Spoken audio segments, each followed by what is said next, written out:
दीवाने ऐसे क्यों पीछे क्यों करता है, कमर कठिली पे ऐसे क्यों मरता है। तू मरने बोल दीवाने ऐसे तू पीछे क्यों करता है, नैना कठिली पे ऐसे क्यों मरता है। हाँ देख तेरी पतली कमर दिल मेरा डोला है, जो हाथ लगाए वो जल जाए तू आग का गोला है। जो हाथ लगाए वो जल जाए तू आग का गोला है।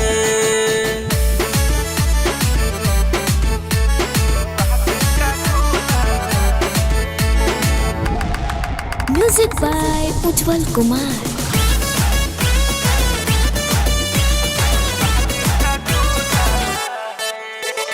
जब से तुझे मैंने देखा हो गया तेरा दीवाना। क्या? अरे तेरे जैसे आशिकों को अच्छा पड़ता है थप्पड़ खाना। ऐसा है क्या?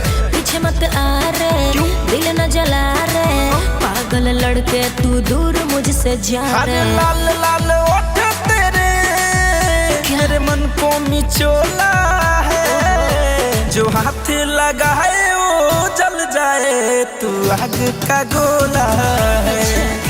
जो हाथ लगाए वो जल जाए तू आग का गोला है।